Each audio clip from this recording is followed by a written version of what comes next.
ජනාධිපති කාර්යාලයට, අග්‍රාමාත්‍ය කාර්යාලයට, පාර්ලිමේන්තුවේ බොරු කෙන තැන්ට වැටෙනව කොහමද? අයිය නායකොත් නෑ. අපිට එවෙලා නැත්තේ මොකද? අර හුණ්ඩුවක් තියෙනවනේ. මේ හුණ්ඩුව පොඩි, මිසයිල් ලොකුයි. අර සීරුවක් වගේ එකක් තිබුණා නම් අනේ අර මිසයිල් අපිටත් එව එන්න පුළුවන්. තමුන්නාලට කරන්න බැරි නම් කරන්න මටවත් දෙන්නකො මාවත් ගන්නකො.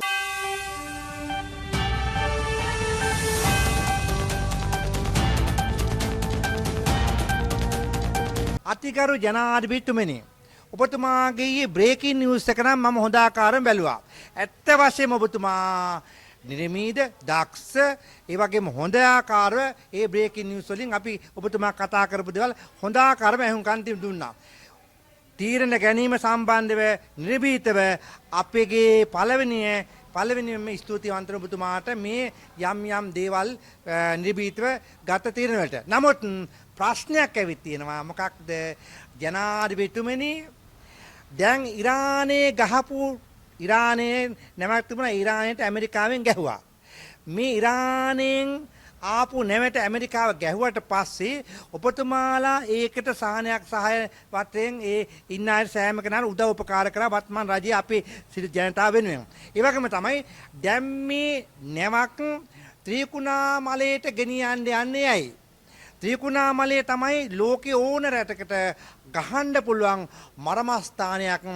ඇයි ඉරානය මේ නැව එහෙට ගෙනියලා බැස්සුවට පස්සේ අනිවාර්යෙන් ඉරානකාරයා කිව්වොත් එimhe අපිට මේ වරායදලා අපේ ලෝකෙ හැම රටම ටාගට් කරන්න ඕන. ඒ නිසා තමුන්නාස්ලාගේ ඕන බිලියන ගණක් අපි දෙන්න, ඩොලර් බිලියන ගණක් දෙන්නම් අපිට මේ වරාය පාවිච්චි කරන්න දෙන්න කිව්වොත් එimhe ඔබතුමාලට දෙන්න වෙයිද? ඒ නිසා කරුණාකරලා මේ නැව ත්‍රිකුණාමල වරායට යවන්න නැතුව සුදුසු වරායකට යවලා ඒ කටයුතු කරන්න. මොකද දැන් ඇමරිකාවත් එක්ක සාමයෙන් සතුටින් ගනුදෙනු කරන වත්මන් අපේ රාජ්‍ය හරියාකාරව නිශ්චයාකාරව අපේ ඇමරිකාවත් එක්ක තියෙන මේ ගිවිසුම් අනුව නිහතමානී වැඩ කටයුතු කරන්න. මොකද ඇමරිකාවේ නිකන් හරි ඔය මහා මුහුද, ඒ කියන්නේ ඉන්දියන් ඕෂන්, ඉන්දියන් මහා මුහුදට ඔය මිසයිල් එක ඇවිල්ලා වැටුණානේ. යම් විදියකට ජනාධිපති කාර්යාලයට, අග්‍රාමාත්‍ය කාර්යාලයට, පාර්ලිමේන්තුවේ බොරු කෙන තැන්ට වැටෙනව කොහමද? පට්ටපල් කයිය නායකොත් නෑ, කතා නායකොත් නෑ.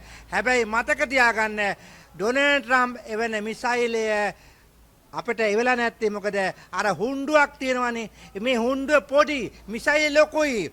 අර සීරුවක් වගේ එකක් තිබුණා නම් අනේ අර මිසයිල් අපිටත් එව එන්න පුළුවන්. ඒ නිසා මතක තියාගන්න ඔබතුමාට ස්තුතිවන්ත වෙනවා. හුණ්ඩුවක් කියලා මෙරට ප්‍රසිද්ධ කරපු ලෝක වටේ ඒ හන්ද ඩොනල්ඩ් ට්‍රම්ප් කල්පනා කරා මේ හුණ්ඩුවට මේක යවන්න, මේ මිසයිල් යවන්න බෑ. එසේනම් ලොකු හුණ්ඩුවක් හොයාගන්න. සීරුවේ ටින් එකක් හොයාගන්න ඕනේ. ඒකට එහෙම කිව්වනම් අනිවාර්යෙන් ඔය මිසයිල් එනවා. ජනාධිපතිතුමා මතක ඇතුව ඔබතුමාලා මේ කවුරු හරි කමක් නැහැ. හොඳ බුද්ධිමත් දක්ෂ උපදේශක ටිකක් වටේ තියාගන්න. දැන් ජනාධිපතිතුමා අපි විශ්වාස කරනවා තවදුරටත් ඔබතුමා ඉදිරි කාලෙත් මේ කටයුතු හරියාකාරව කරන්න.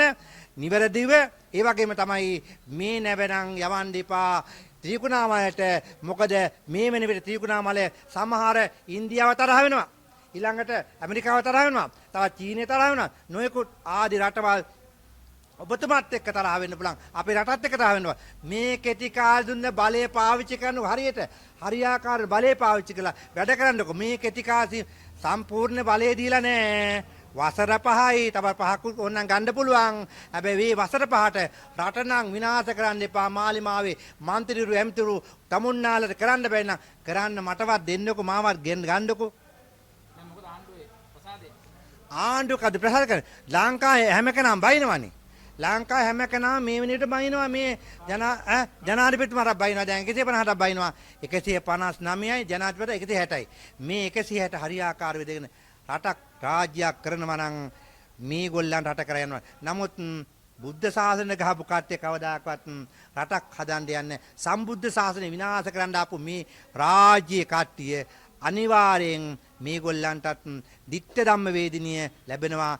දිත්වා කුණා වියසෙනෙන් තාම ඒ අයට අවශ්‍ය කරන පහසුකම් ලබා දෙලා අර කූඩාරම් ඇතුලේ සමහර අයට පාරක් නැහැ, යන්න එන්න තැනක් නැහැ. ග්‍රාම සේවකලා එහෙන් අස්සලා තිනවා. ග්‍රාම සේවකලා මේ දිත්වා ව්‍යසනයට පත්තිකයට සහන සලස්වීමේදී ඒගොල්ලන් අයින් කරලා ඒ කියන්නේ මොකද?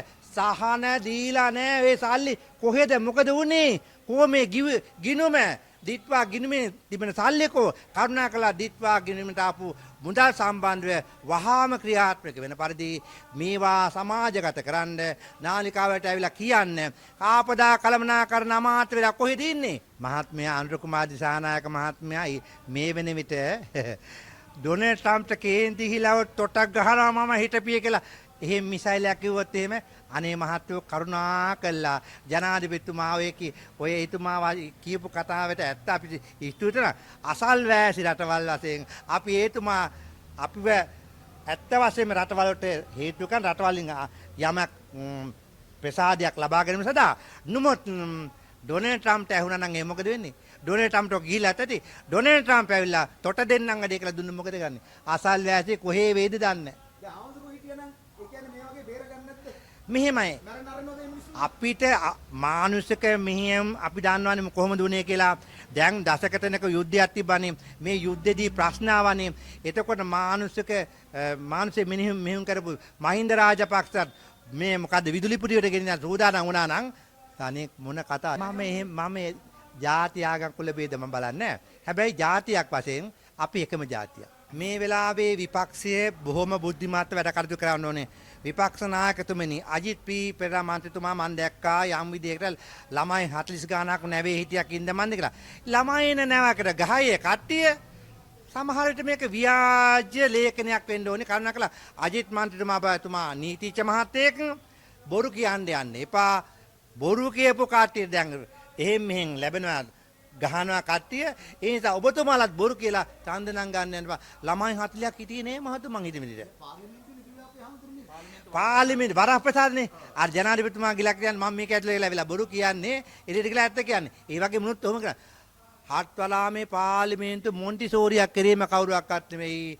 ජනතාව බලයෙන් පත් කරපු මොන්ටිසෝරි ඉගෙන ගන්න මේ മന്ത്രിවරු ටික. හරි විපක්ෂ නායකවරයාට ඔහොම ඉන්න තමයි වෙන්නේ හැමදාම. විපක්ෂ නායකතුමාට කෙලින් විපක්ෂ නායක කියන්න බෑ දැන් ඉස්සරහට ඒතුමාලා කතා බලමුකෝ. හොඳයි. අපි ඉතින් ජනසත පෙරමුණ ට්‍රැක්ටරෙම කුණු අදිනවා කුණු වරෙල්ලා අපිට විපක්ෂනේ බලය දෙන්නකො අදින්න කුණු ටික